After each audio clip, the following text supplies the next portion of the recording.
જય સ્વામિનારાયણ વિદ્યાર્થી મિત્રો, બાયોલોજી ઈ વિદ્યાના ક્લાસમાં આપનું સ્વાગત છે। બાર સાયન્સ ચેપ્ટર 6 આનુવંશિકતાનો આણ્વીય આધાર ઉપર આપણે સમજવું છે।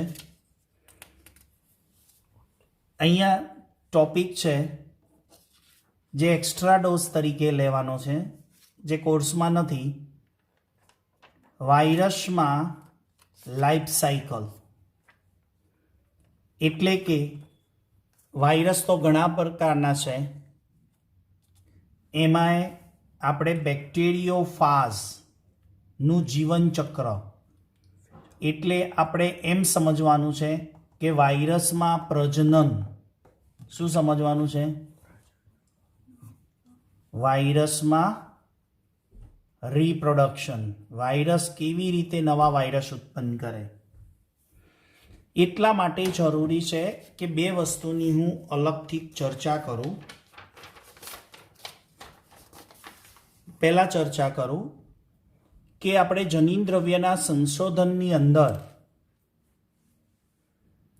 પહેલા ગ્રિફિથ રૂપાંતરણનો પ્રયોગ આપ્યો।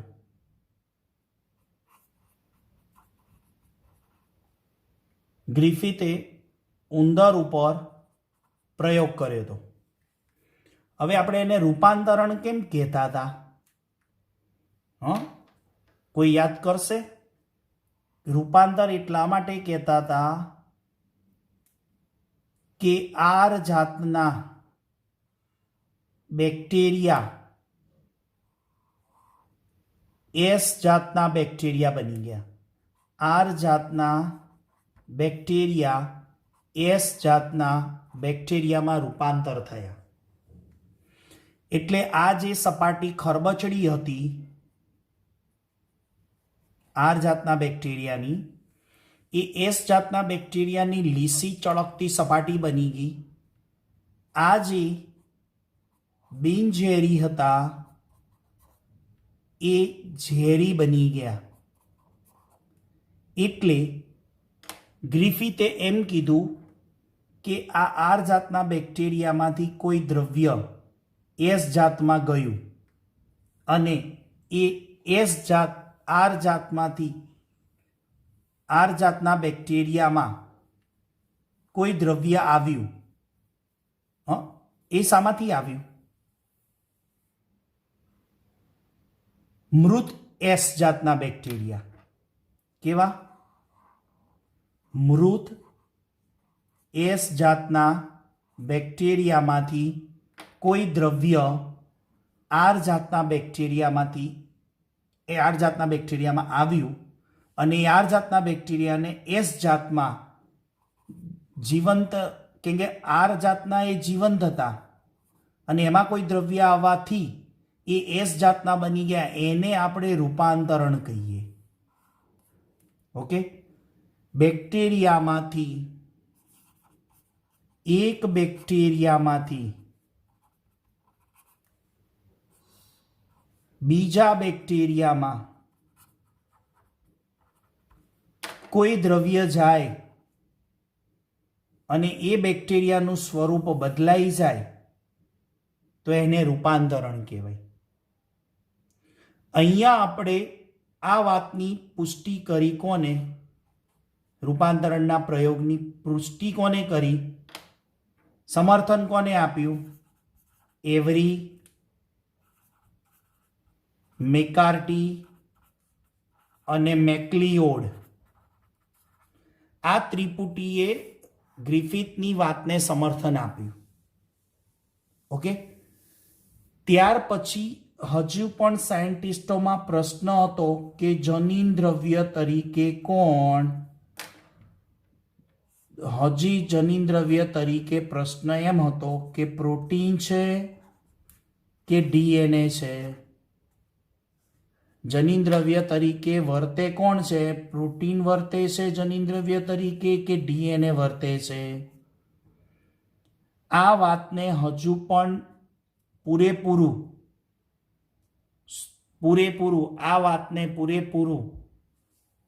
સમજૂતી નથી મળી કે જનીન દ્રવ્ય તરીકે ડીએનએ જ છે, પ્રોટીન નથી. તો એના માટે આગળ એક પ્રયોગ થાય છે. હર્શી અને ચેઝ, આ બે સાયન્ટિસ્ટોએ હર્શી અને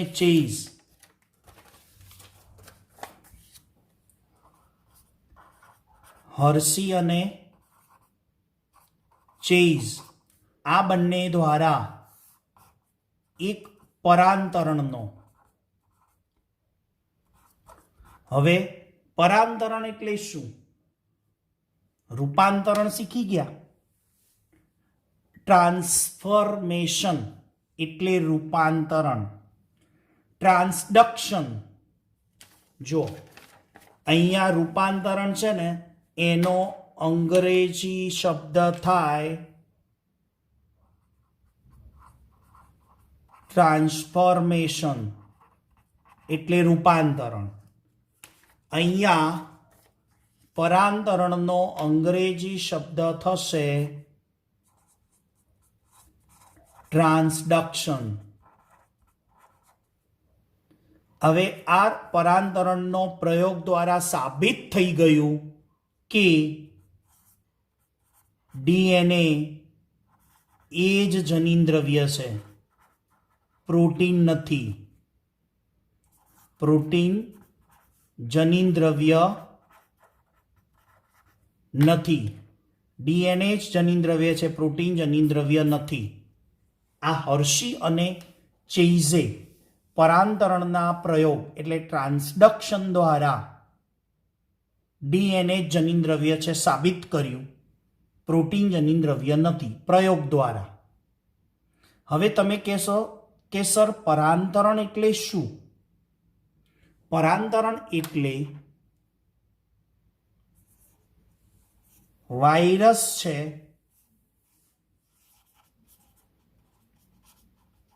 એના ડીએનએથી બેક્ટેરિયાનું રૂપાંતરણ થાય છે. એટલે કે વાયરસ દ્વારા બેક્ટેરિયામાં, વાયરસનું જનીન દ્રવ્ય બેક્ટેરિયામાં જવું એટલે પર આંતરણ. બેક્ટેરિયાથી બેક્ટેરિયા રૂપાંતરણ, વાયરસથી બેક્ટેરિયામાં જવું એને પરાંતરણ કહેવાય. પણ એ પરાંતરણનો પ્રયોગ સમજતા પહેલા આપણે વાયરસની પ્રજનન પદ્ધતિ શીખવી પડે. વાયરસમાં કેવી રીતે પ્રજનન થાય છે, જો એ બે મેથડ છે એને ટૂંકમાં સમજીએ ને તો આપણને હર્શી અને ચેઇઝના પ્રયોગને સમજવામાં સરળતા રહેશે. એટલે આપણે લેક્ચરમાં શું કરીશું, હર્શી અને ચેઇઝનો પરાંતરણનો પ્રયોગ સમજાવીએ ને એ પહેલાં હું તમને બેક્ટેરિયા એટલે કે બેક્ટેરિયોફેઝ એટલે કે વાયરસમાં પ્રજનન સમજાવું, તો જ આપણને પરાંતરણના પ્રયોગમાં ખબર પડશે. That's it. ઓકે, હવે કોઈ પણ બેક્ટેરિયા હોય એ બેક્ટેરિયાનું જીવનચક્ર આપણે લઈએ. સોરી વાયરસ, પણ એમાં બેક્ટેરિયોફેઝનું જીવનચક્ર આપણે લઈએ. હવે બેક્ટેરિયોફેઝ એ વાયરસ છે, વાયરસ તો ઘણા બધા હોય છે પણ એમાંનો બેક્ટેરિયોફેઝ, એ બેક્ટેરિયોફેઝનું બંધારણ શું? બેક્ટેરિયોફેઝનું બંધારણ શું? વાયરસ ટૂંકમાં, પણ બેક્ટેરિયોફેઝ એટલે T2 વાયરસ, ટેટપોલ આકાર છે એટલે T2 કહેવાય. શું કહેવાય એને? T2. બધાને ખ્યાલ છે કે આ શું બનાવ્યું? બેક્ટેરિયાનું કેપ્સિડ. બેક્ટેરિયોફેઝ છે ખાલી આ, બેક્ટેરિયાને ખાનારા. બેક્ટેરિયોફેઝ એટલે બેક્ટેરિયાને ખાનારા, બેક્ટેરિયામાં જઈ અને બેક્ટેરિયાનો નાશ કરે. તો આ વાયરસનું હું રચના બતાવું છું.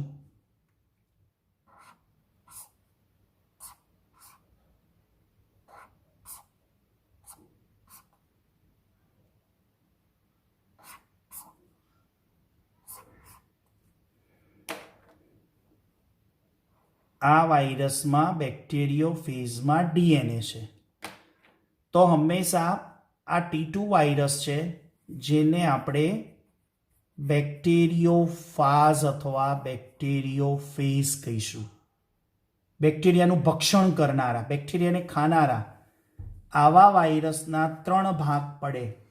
એક આ સેર્સ એટલે હેડ, આ નીક એટલે આ ગ્રીવા એટલે કે ગરદન, અને આ ભાગ એનો ટેલ એટલે કે પૂંછડી. તો આ T2 વાયરસ છે અને T2 નામ આપીશું. ટેડપોલ જેવો લાગે છે. કેવો લાગે છે? ટેડપોલ જેવો, એટલે એને T2 કહીશું. તો મેઇન વાયરસ બેક્ટેરિયોફાજની અંદર બોડીના પાર્ટ કેટલા? શીર્ષ એટલે કે હેડ, નીક એન્ડ ટેલ એટલે શીર્ષ, ગ્રીવા અને પૂંછડી. આ જે છે અહીંયાથી એ ડીએનએ આ ગરદનના ભાગમાંથી અહીંયાથી બહાર આવી શકે એવી એક રચના હોય છે. આ તમને સમજાવી દીધું બેક્ટેરિયોફાજ. પછી 11th સાયન્સની અંદર ચેપ્ટર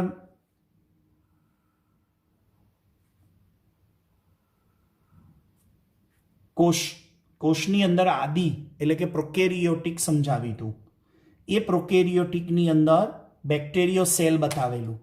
એ બેક્ટેરિયો સેલ એની અંદર આ રંગસૂત્રીય ડીએનએ અને બેક્ટેરિયાની અંદર અલગ એક વધારાનું ડીએનએ છે જેને આપણે શું કહીએ છીએ? પ્લાઝમિડ. આ બેક્ટેરિયો સેલ છે. તમને થોડું આ બધું રિમાઇન્ડર કરાવી દઉં. તો આ બેક્ટેરિયોફાજ આ બેક્ટેરિયાના બોડીમાં જઈ અથવા કોઈ પણ બેક્ટેરિયાના શરીરમાં જઈ અને બેક્ટેરિયાનો નાશ કરે, એને આપણે એટલા માટે બેક્ટેરિયોફાજ કહીએ છીએ. સામાન્યપણે બેક્ટેરિયોફાજ શું કરે છે મિત્રો? આ વાયરસ ઉપર એટેક કરે. વાયરસ ઉપર જ્યારે એટેક કરે ને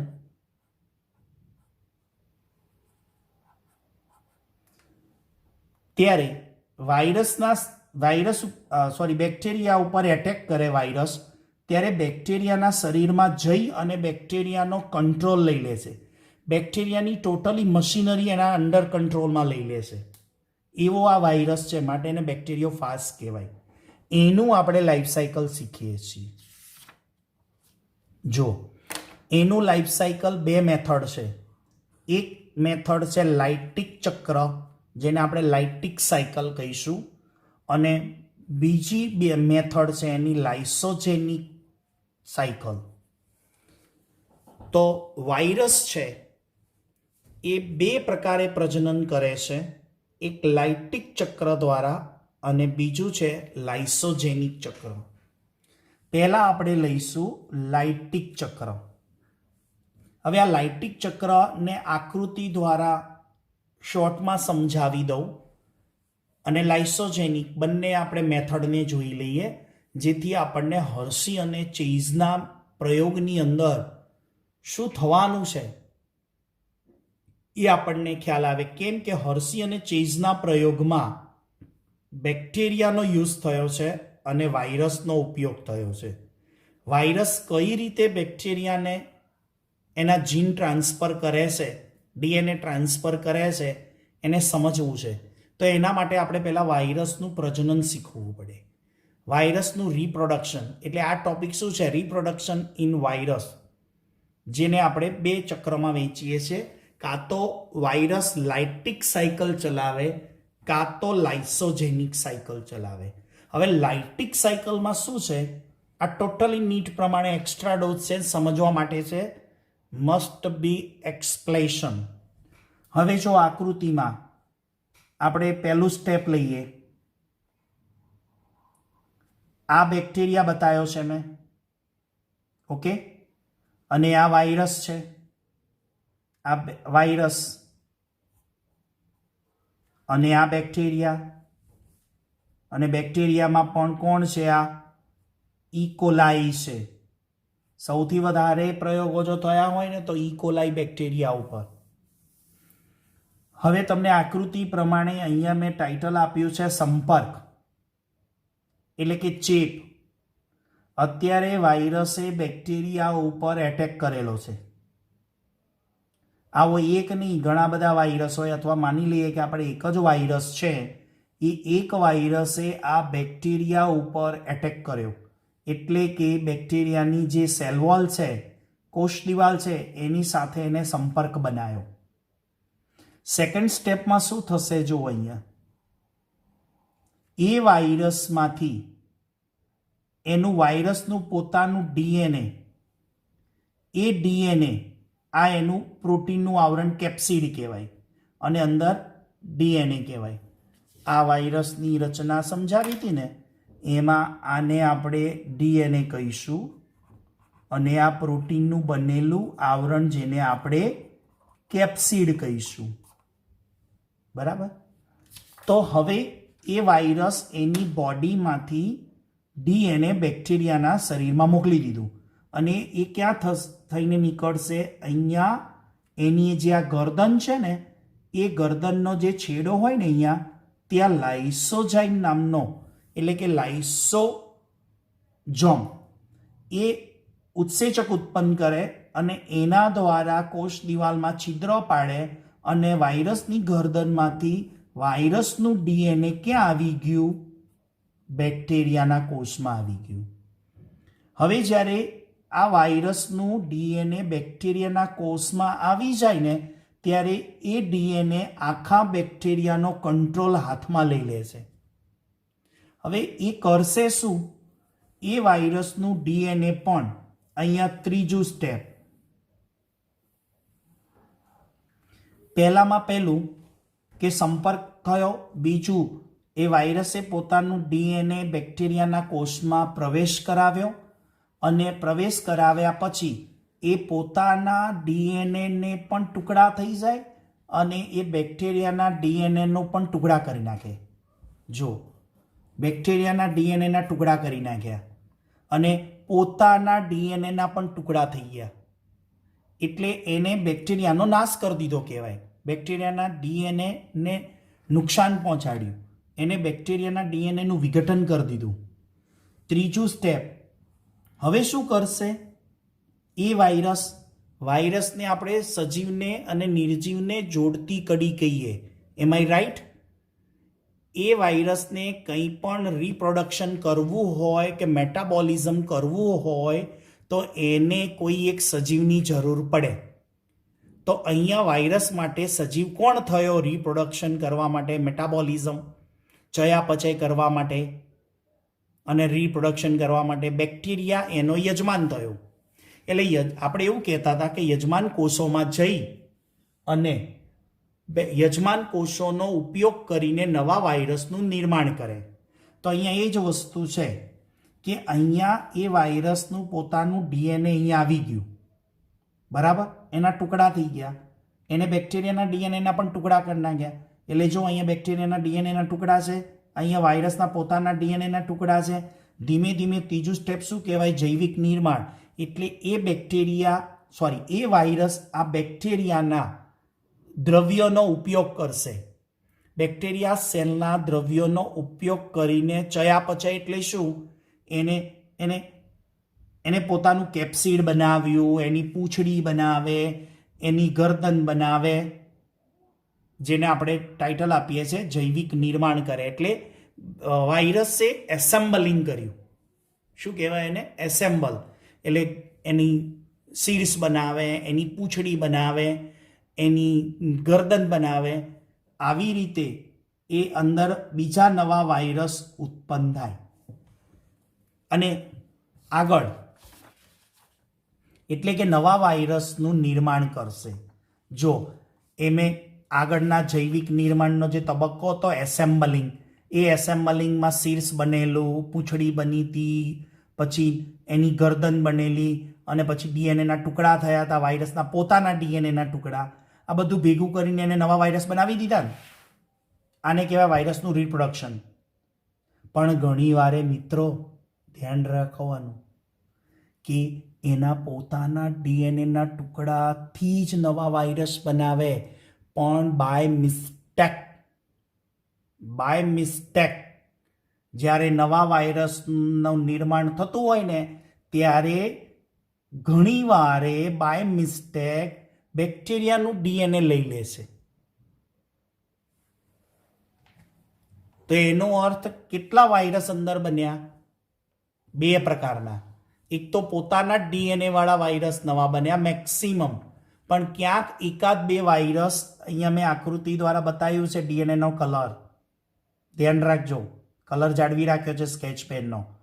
આ બેક્ટેરિયાનું ડીએનએ છે એવો વાયરસ પણ બન્યો, અને આ વાયરસ જે અંદર દાખલ કરેલું ડીએનએ, એવા વાયરસ, નવા વાયરસ ઉત્પન્ન થયા, બેબી વાયરસ.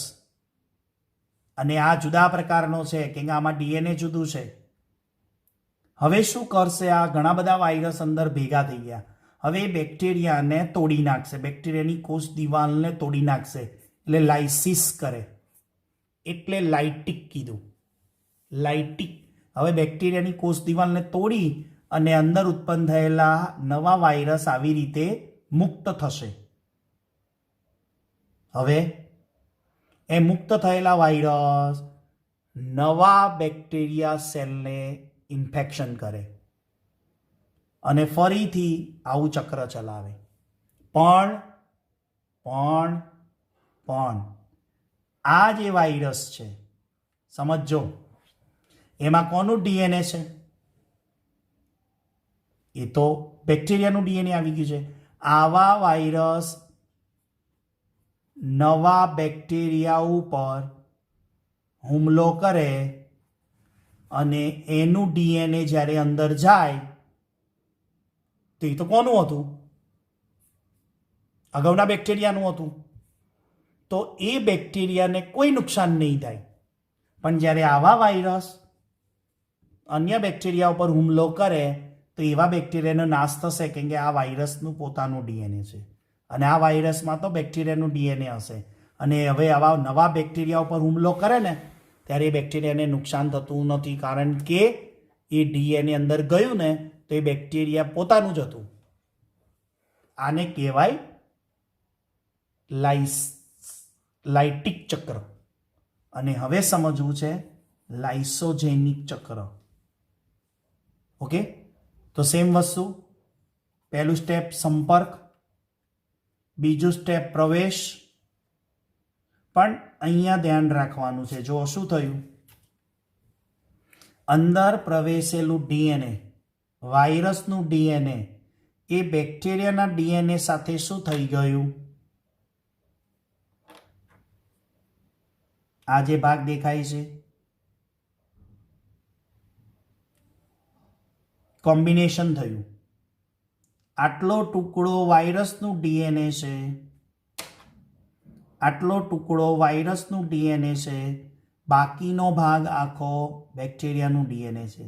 એટલે અહીંયા લાઇસોજેનિક ચક્રની અંદર વાયરસનું ડીએનએ બેક્ટેરિયાના ડીએનએ સાથે કોમ્બિનેશન થયું, પુનઃસંયોજન, જેને રીકોમ્બિનેશન કહેવાય.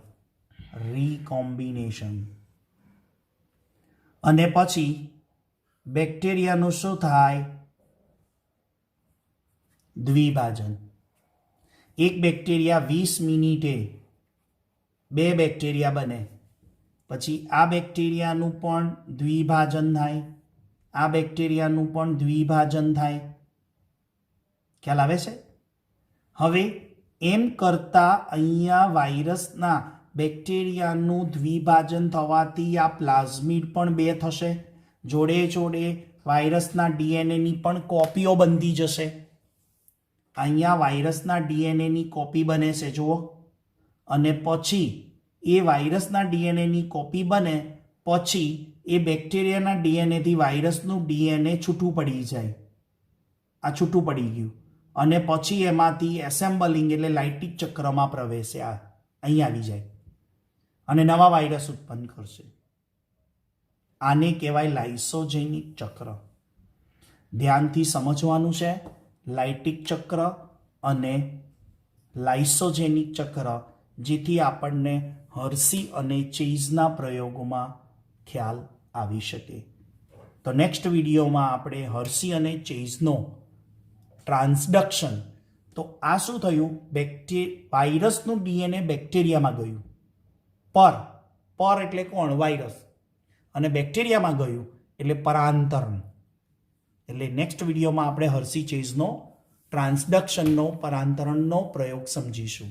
ત્યાં સુધી સૌ વિદ્યાર્થી મિત્રોને જય સ્વામિનારાયણ.